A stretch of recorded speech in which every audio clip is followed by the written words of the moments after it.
আসসালামু আলাইকুম বন্ধুরা, যারা বিএমপি করেন তাদের প্রতি অনুরোধ রেখে কথাটি বলেছি, শুনবেন। এই বিএমপির একটা দল, পিছনের গল্প বইলে আমি সময় নষ্ট করব না, শর্টকাট কিছু কথা বলবো।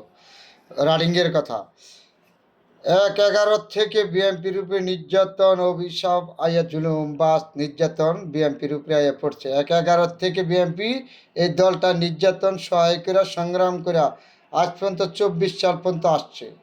সেই বিএনপির দলটা নিয়ে সমালোচনা করলে একটু হিসাব করে সমালোচনা করবেন। তার মানে প্রতিটি জায়গায় বিএনপির অবদান আছে।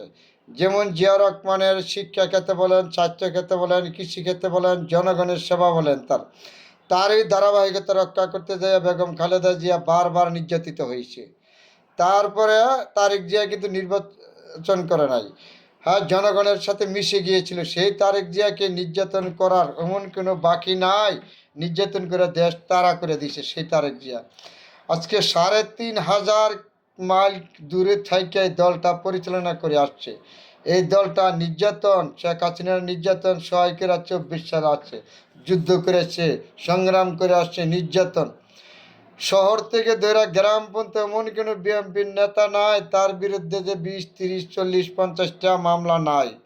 বিএনপির একজন মহাসচিব 265টা মামলা, আলাল ভাইয়ের নামে 200 মামলা, গবেষচন্দ্র রায় হলো 200 মামলা, নজরুল ইসলাম খান, খাইরুল কবির খোকন, এমন নাম বলে শেষ করতে পারবো না। বিএনপিদের উপরে এত নির্যাতন মামলা, প্রতিদিন কোর্টের বারিন্দায় বিএনপি দৌড়াইতে হচ্ছে। বাদশাহ বাড়িতে মির্জা আব্বাসের মতন একজন মানুষ, 200-র উপরে মামলা। কোথায় যাবে? বিএনপির স্থায়ী কমিটির সদস্য থেকে ধরা একজন কর্মী পর্যন্ত 20, 25, 30, 40টা করে মামলা।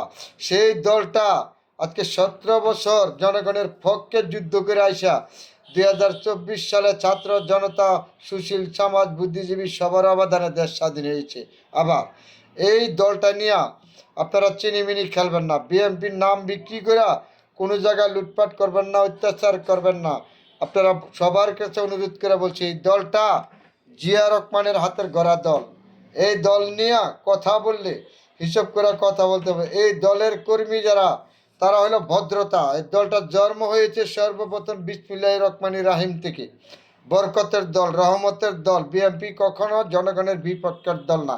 জনগণের মতামতের ভিত্তিতে যতবার সরকার গঠন করেছে জনগণের মতামতের থেকে, এইবার ইনশাল্লাহ আবার সরকার গঠন করবে জনগণের মতামতের ভিত্তির থেকে। কিন্তু এরপরে বেগম জিয়ার জন্য লক্ষ লক্ষ শুক্রিয়া আদায় করে আল্লাহ পাক রব্বুল আলামিন যেন ওনাকে সুস্থ রাখে, ভালো রাখে। তারেক জিয়াদের প্রতি আমাদের সালাম, আন্তরিক অভিনন্দন সব সময় থাকবে। উনি যেই দেশের জন্য যা করেছে, আজকেও একটা কিছু ঘটনা ঘটলে তারেক জিয়া আম্ম হয়ে পড়ে, এখানে লোক পাঠায়। তাই তারেক জিয়ার প্রতি আমাদের আন্তরিক অভিনন্দন, শুভেচ্ছা, ভালোবাসা চিরকাল থাকবে। কিন্তু ছাত্র জনতার প্রতি দেশ স্বাধীন করেছে, আপনাদের প্রতি আমার অবদান থাকবে। তারপরে এই সেনাবাহিনীর প্রধানের প্রতি আমাদের আন্তরিক অভিনন্দন থাকবে। আত্মান দেওয়ার চেষ্টা করেছে দেশের প্রশাসন, পুলিশ, বিডিআর, সেনাবাহিনী এখনও দেশটা রক্ষা করার জন্য যত সংগ্রামই করেন। আপনাদের রাজনীতি মত বিমত থাকতে পারে, কিন্তু ইউনূস সরকারকে কখনো ব্যর্থ হইতে দিবেন না। ইউনূস সরকার আবারও প্রমাণ করেছে বাংলাদেশের শ্রেষ্ঠ একজন রাষ্ট্রীয় নায়ক, জনগণের বান্ধব। আবারও ইউনূস সরকার প্রমাণ করেছে। এখনও দেশের সুশীল সমাজ যারা আছেন, বুদ্ধিজীবী আছেন, সবার প্রতি অনুরোধ বিএনপি যারা করেন, বিএনপির নামে এমন কোনো অত্যাচার করবেন, এমন কিছু করবেন না বিএনপি নিয়ে দলটার কলঙ্কিত হয়।